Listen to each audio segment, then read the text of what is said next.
Okay, welcome to the in-depth mailbag, everybody. We got so much to talk about, and I want to start with an email from Rodney. He wrote, "You're a breath of fresh air. Please don't sell out." Rodney, thank you. I don't think I'm selling out, trying not to, but it sounds like some of our viewers think I already have. Eric said, "It feels like your parent company is influencing the masses to favor Trump." Well, and then you have this email from James. He said, "You only cover President Trump's actions. You totally ignored Biden last year. Journalists are supposed to be impartial and cover the facts." So we're getting it from both sides. And this is how I know we're on the right track here at 7 o'clock. When we're getting booed from this end and that end, and then you got people like Rodney cheering us on. So when we go in depth, we have to take a step back, cut out the noise. We try to think clearly and critically about the news. And it brings me to a question from Joseph. He wanted to know more about President Trump's moves to cut federal spending. And he asked, has there been any discussion on how much federal income tax will be reduced by all this savings? And it's a great question. If we are saving billions of dollars, where does that money go? Does it go back into taxpayers' pockets, back into our pockets? It would be nice. Maybe. Trump has floated the idea of straight up ending federal income tax. He talked about it a couple of weeks ago. The income tax came in 1913.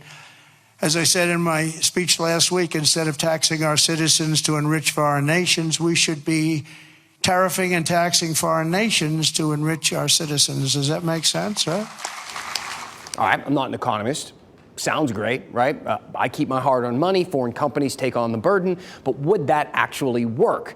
I don't have a crystal ball either, so I don't know for sure. But I do know this. The total amount of U.S. income in 2023, for instance, was $27 trillion. The total amount of imported goods and services was about $4 trillion. That's a much smaller pool of money to pull taxes from. And a lot of economists have been pointing to that. But maybe we are getting ahead of ourselves here. After all, eliminating income tax wasn't technically in Trump's platform. So let's make a more educated guess about where all the savings from these program cuts might end up going. Let's look at Trump's Agenda 47. He was very clear about what he wants to spend more money on, namely carrying out the largest deportation operation in American history. The American Immigration Council estimates this could cost around $88 billion a year. Using estimates from ICE in 2016, it could cost around $127 billion. So maybe some of the savings could go toward that. Or how about the military? Trump said he wanted to build a great Iron Dome missile defense shield over our entire country. Now, some analysts have looked at this. They said this could cost as much as $2.5 trillion, which sounds expensive. Look, President Trump promised to make moves when he got elected, and he has certainly kept that promise. He's making moves. Look at this chart from NBC News. It shows the number of executive orders signed by modern presidents in their first 100 days. He's already signed more than 50, nearly 60, and we're only 20 days in.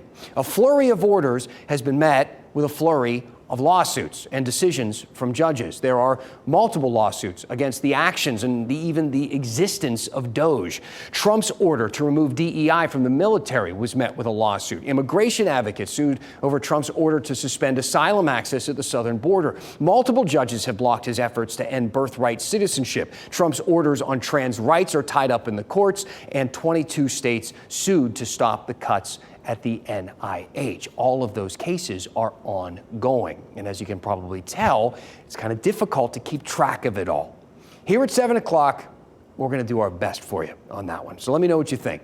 Which of the president's orders do you want to know more about? Is there one thing that's confusing you out there, one thing that you don't think gets enough news coverage? Please send me an email, Dan@WRAL.com.